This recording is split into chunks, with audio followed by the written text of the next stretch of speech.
It is the spring of 1915. London, the capital of the British Empire, is vast, crowded, and still untouched by the war that rages across the European continent. Men are dying in the trenches of Flanders and Gallipoli. But here, life goes on. Trains run on schedule, lamplighters walk their evening rounds, and in drawing rooms and newspapers, there's talk of distant battlefields, not home. But rumors have begun to spread. German airships, Zeppelins, have been seen over the North Sea. Reports of small coastal towns bombed in the night are dismissed by many as exaggerations. Aerial war still feels like fantasy to most. Londoners have never looked to the sky in fear. That changes in May. For the first time in history, war arrives not by land or sea, but from the clouds.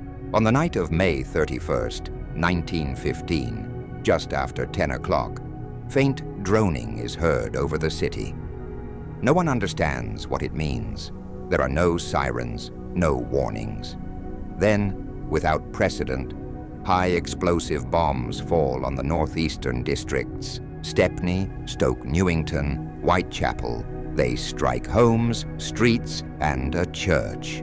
The fire brigade scrambles, civilians pour into the streets. Some pray, others run. Many stare skyward, looking for an enemy they cannot see. The attackers are gone before anyone knows what happened. 7 civilians lie dead. Dozens more are injured. It is the first time London has been hit from the air, and it will not be the last. In the days that follow, newspapers confirm what many feared. It was a Zeppelin. An airship more than 500 feet long, crewed by German naval officers, had crossed the Channel, floated over the English coast, and bombed the heart of Britain. The Prime Minister calls it a new kind of war. The public is stunned. The idea that an enemy can now float across the sea and strike without warning shifts the national mood. Londoners begin covering their windows. School children are drilled on where to shelter. Spotlights are erected. Anti-aircraft guns are mounted on rooftops, though no one yet knows how to use them effectively. Britain is learning, in real time, what modern war means. It no longer stays at the front. It follows you home.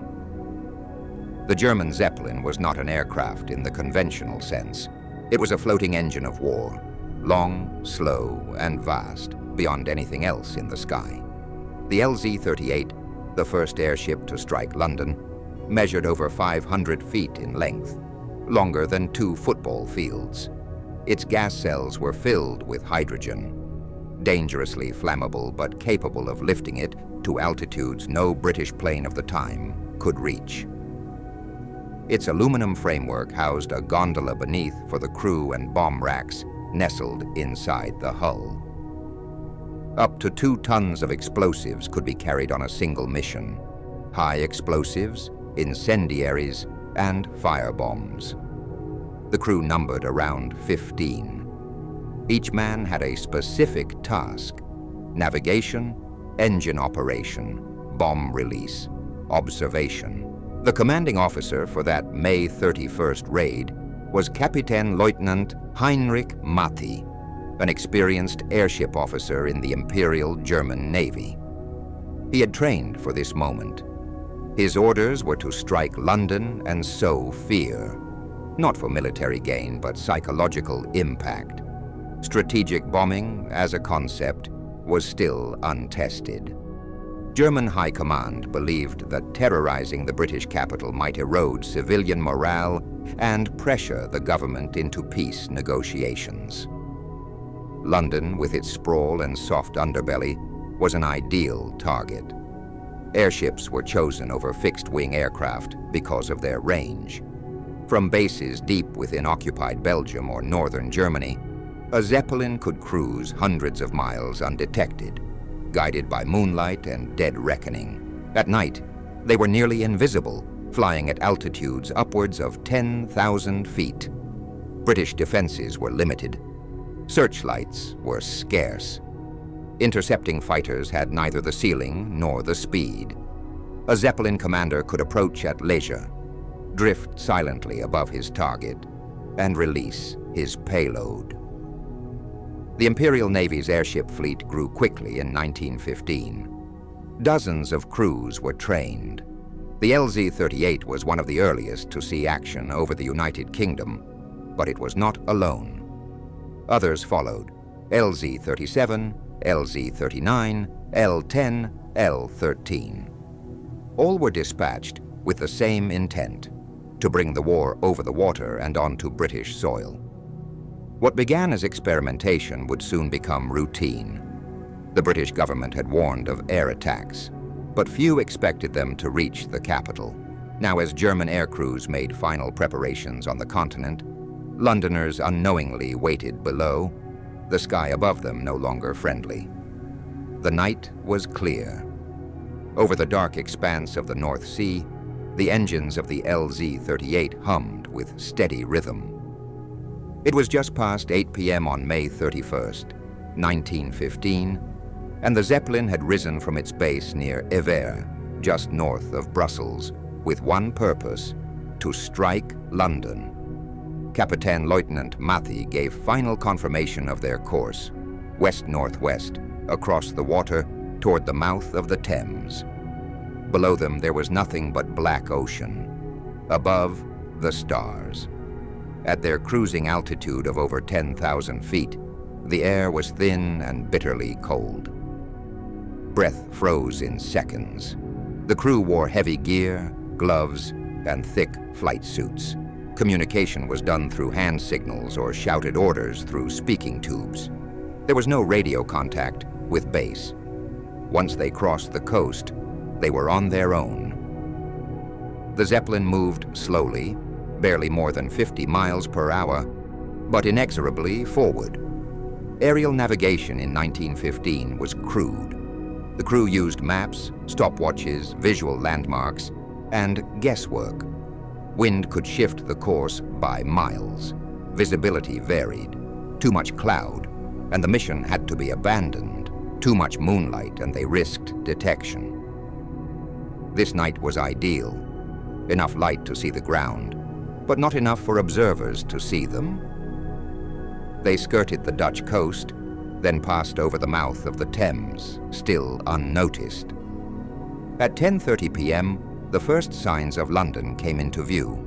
Dim lights, factory smoke, the slow, glowing sprawl of the city at night. Mathy adjusted course slightly south, aiming for the eastern suburbs. His orders were specific: avoid military targets, focus on civilian centers. The intent was not destruction of material, it was panic. At 11 p.m., the bomb hatches were opened. A crewman began to release the payload manually. One after another, small bombs were dropped by hand through a chute. Each bomb weighed 100 to 150 pounds. Some were fitted with delay fuses. Others were incendiaries, meant to spark fires in crowded neighborhoods. There was no sound from above, only the sudden thunder of explosions below. In the streets of Stepney and Whitechapel, residents awoke to windows shattering and walls collapsing. Horses bolted in their stables. Children screamed in their beds. Fire crews rushed to the scene, but they had no experience with bomb sites. The Zeppelin continued its glide westward, dropping more bombs on Stoke Newington and Hackney. A church was hit. A house collapsed. Then, with its payload expended, the LZ-38 turned south, curving in a long arc back toward the coast. The entire operation had taken less than an hour. No fighters rose to meet them. No shells pierced the sky. The first air raid on London had come and gone, and the city hadn't fired a shot. The silence after the Zeppelin's departure was as eerie as the raid itself. Smoke hung in the air, drifting in long plumes over rooftops as fire brigades picked their way through the wreckage. In East London, entire streets were left pocked and fractured, craters marked where bombs had landed. Several homes were nothing but broken timbers and scattered bricks. In one instance, a single high-explosive device tore through 3 floors of a tenement building, killing a family of 6. There was no warning, no sirens, no flash of gunfire in the sky to signal that an attack had begun. For the civilians, it had been like thunder from a cloudless sky. 11 people were killed that night. Dozens were injured. Hundreds were left homeless. And across the capital, the population woke the next morning to news that war had arrived in the skies over London. The newspapers ran headlines with unfamiliar words: air raid, Zeppelin attack, invasion from the sky. For most citizens, it was the first time they had seen their city as vulnerable. The British Empire, long accustomed to fighting wars far from home, had now been struck at its heart. The response from the public was mixed. Some were furious. Crowds formed outside the offices of the War Department, demanding to know why the city had no aerial defense. Others were shaken, nervous, unsure if this had been a one-off event or the beginning of something larger. Families packed bags, prepared basements, or left the city altogether. At railway stations in the East End, ticket lines stretched for blocks. There was fear, but also confusion. This was not how war was supposed to work. The government moved quickly. Spotlights were deployed across rooftops, and small-caliber anti-aircraft guns were mounted wherever elevation allowed. Many of them had never been fired in combat. Pilots of the Royal Flying Corps were put on nighttime alert, though their machines, BE-2s and other slow, cloth-skinned biplanes, were not built to reach the altitude or speed needed to catch a Zeppelin. Still, something had to be done. Patrols were flown in shifts, often in total darkness, searching for shadows in the sky. Some pilots took off with nothing more than a compass, a revolver, and a flare gun. Civilians, too, were instructed to help. Lookouts were trained to spot approaching airships and ring bells or shout warnings. Volunteers were assigned to fire watch duty on rooftops, scanning the sky for movement. Meanwhile, the Germans reviewed their success. From their perspective, the raid had been a triumph. Minimal resistance, direct hits, and widespread psychological impact. They had proven that they could reach the enemy capital and return. Morale among Zeppelin crews rose. More raids were planned. More airships were readied. The LZ-38 itself would return again. It was a new phase of warfare, one where the rules were still being written. For the British, it was a rude awakening. The war was no longer confined to the trenches. It could come by sea, by land, and now it could come from above. The civilian dead were buried quietly.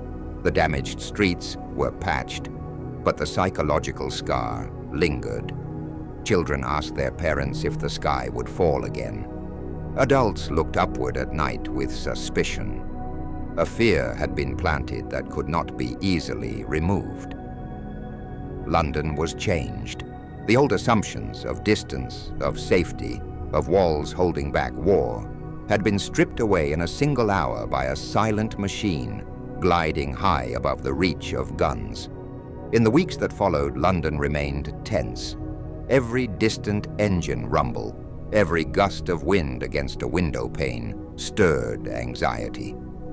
The government attempted to project calm, but privately, officials scrambled to prepare for the next attack. Parliament authorized the rapid expansion of aerial defenses.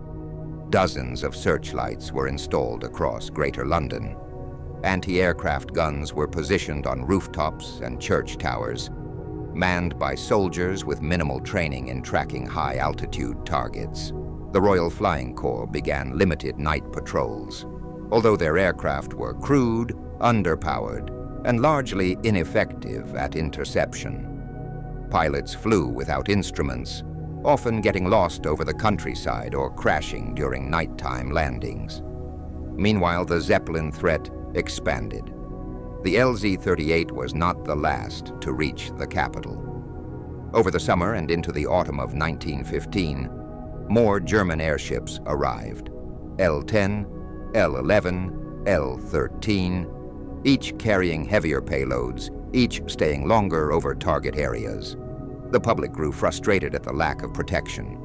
Newspapers demanded stronger retaliation. The press began publishing lists of bomb victims. Names, ages, addresses. The war had names now. Civilians, not just soldiers. The line between battlefield and home front blurred. Aerial attack had changed the meaning of safety. Londoners began to expect that the night sky could bring death. They prepared sandbags, blacked out windows, and studied escape routes. The fear wasn't constant, but it lingered. One night could always be the next one. By late 1916, the British had begun to adapt. Engineers developed incendiary bullets capable of igniting hydrogen gas, giving night fighters a slim chance at shooting down Zeppelins. Searchlights were coordinated in batteries, and rudimentary acoustic detectors were tested to give early warning of incoming airships. Fighter squadrons were trained in night flying, with select pilots specializing in high-altitude interception. It remained difficult, dangerous, and often fruitless, but the results were improving. In September 1916, Lieutenant William Leafa Robinson succeeded where dozens before him had failed. He intercepted the German airship Cell-11 over Hertfordshire and brought it down in flames, using a modified BE-2C and a drum of incendiary ammunition. The sight of a burning Zeppelin collapsing in the night sky electrified the public. Crowds cheered Robinson as a hero. The psychological balance began to shift. Zeppelins were no longer invincible. Germany, too, adjusted. Zeppelin raids became riskier. Losses mounted. Airship commanders were instructed to fly higher, which reduced bombing accuracy. By 1917, fixed-wing bombers had begun to replace the airships. The Zeppelin era was not over, but its dominance was fading. Britain, once caught unaware, had found its footing, and with it, the beginnings of a modern air defense system. The first Blitz, as it came to be known, was not the deadliest bombing campaign of the war, but it was the most significant in its psychological effect. It marked the first time a modern capital was deliberately targeted from the air, and it shattered the illusion that distance could protect civilians. London, long thought unassailable, was shown to be vulnerable. The Zeppelin raids killed around 500 civilians and injured more than 1,000 before the war ended. But the greater damage was invisible, a lasting sense that the sky itself had turned hostile. For the military, it was a turning point. The concept of air power as a strategic tool, once novel, was now a central concern. Governments began investing in air defense, radar, and interception tactics that would define the next World War. For civilians, the raids were a grim introduction to a new kind of warfare. There were no front lines, no safe rear. The home had become part of the battlefield. The era of strategic bombing had begun, not with jet engines or guided missiles, but with slow, gas-filled giants drifting across the channel in silence, dropping fire on a sleeping city. The age of total war had taken flight.